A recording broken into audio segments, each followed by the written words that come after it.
boy, I'm looking at some of these opening day totals here, and I'm looking at, boy, how excited I was for the Mets season. Their win total, by the way, was 90.5, Jensen. I don't think they're going to get there. Do you agree with that assessment? No. They're nowhere close to it. This is something we're going to do here moving into the All-Star break next week. So we'll break down a division each day, obviously today, and then all 5 days next week. I know you'll be on vacation, but Mark Malus is joining us all next week, leading us into the end of the first half of the season. Dave, I wanted to start with the NL East, obviously, because of your favorite team. It has not been the year that Steve Cohen and company thought it would be. That being said, always great to do these audits right around the All-Star break of what we saw before the season started, and is there present value in maybe some of these division odds. So we begin with the National League East.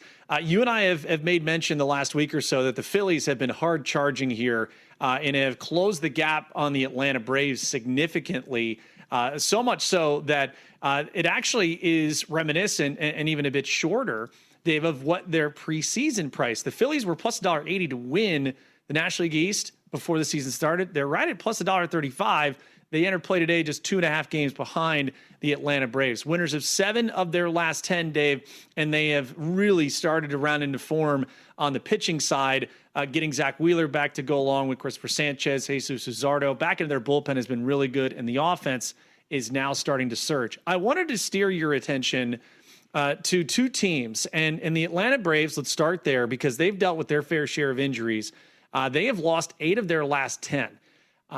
Not that I would look at them leaking oil and kind of feel, I don't know if I want to get invested here. They are getting some reinforcements, particularly in their rotation back. Just got Hurston Waldrop back yesterday. Spencer Schwellenbach could be on the horizon here in the second half. And, of course, still without Ronald Acuna Jr., you're trying to find a way to get some of your big studs back. Would you be interested, knowing that their spring training number of 86.5 wins and plus 250 to win the National League East, they are currently projected for 91 total wins, that via Fangraphs. $1.60 favorite. Would you rather play an alternate win total right now, or would you still be investing in the Braves to secure this National League East division title?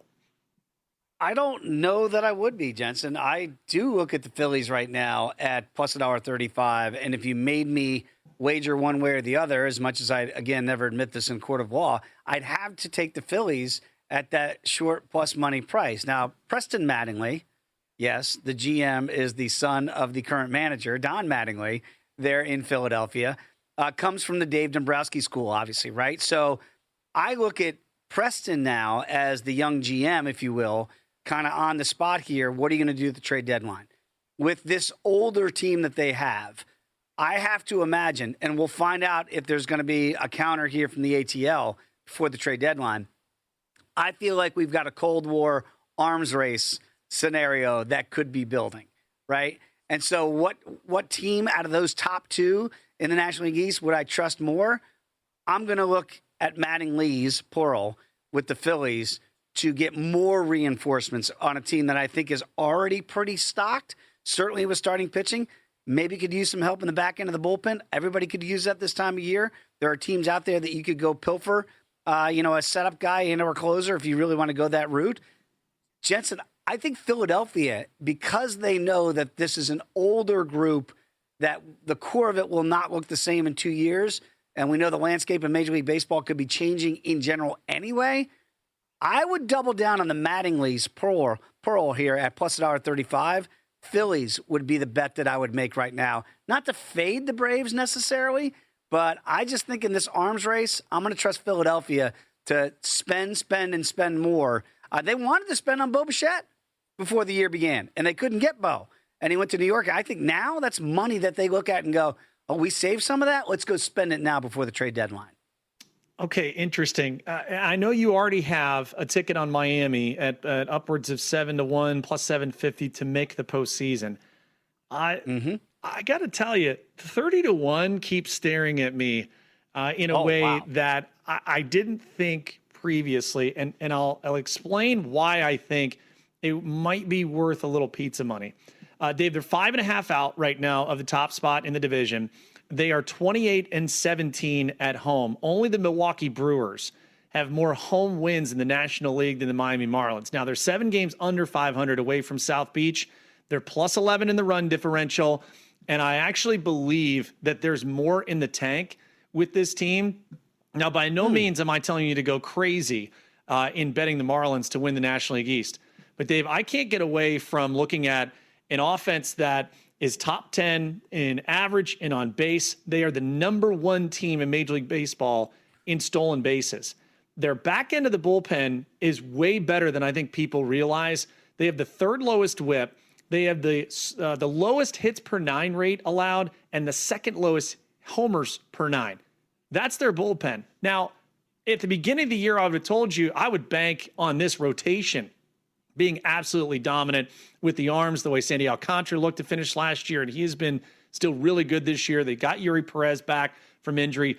Max Meyer, I think I had a viewer either send a post on social media and say, hey, 100-1 for Max Meyer on the Cy Young side. And I said, I can see where you're going, but a lot of big names that he'd have to leapfrog, particularly in that future market. I like it. He'd have to continue the dominance, and you would need Christopher Sanchez to fall on his face. Jacob Mizorowski, who gave up 5 runs yesterday. You would need sustained issues with the guys in front of Max Meyer. I don't hate it, but it certainly wouldn't be any more than maybe a bonus bet, and that would be as far as I would go. So I wanted to kind of bring the Marlins to your attention because I know you've already identified them as a postseason wager, period. But I wouldn't shy away from maybe getting a little bit, just a little bit, of the Marlins at 30-1. They're going to be active at the deadline. Peter Hendricks has really been lethal at exacting a lot of ROI out of this young roster. The offense needs power. If they could get a power bat in the middle of that lineup, that answers a big question mark for them. That is an attractive price to me. As long shot as it looks, I still think it's worth having just a little investment on the Marlins in that National League East division race.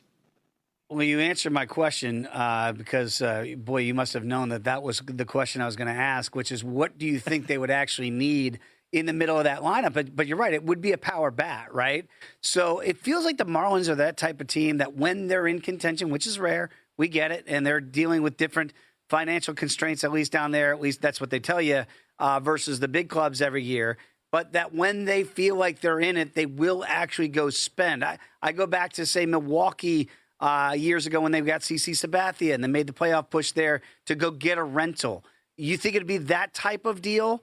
That it'd be like, all right, we know we're not going to keep X player, whatever it might be, but we'll get him for this stretch run and salvage a little bit of our future so that we can really push some chips in here for this year. Because you're right. I think the glaring need for the Marlins is power in the middle of that lineup.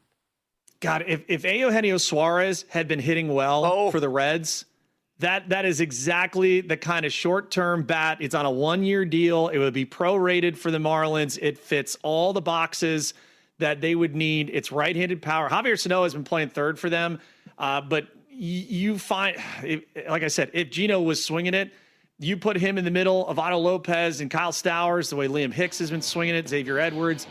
Now it looks a bit more formidable, but anxious to see what they do in the coming weeks.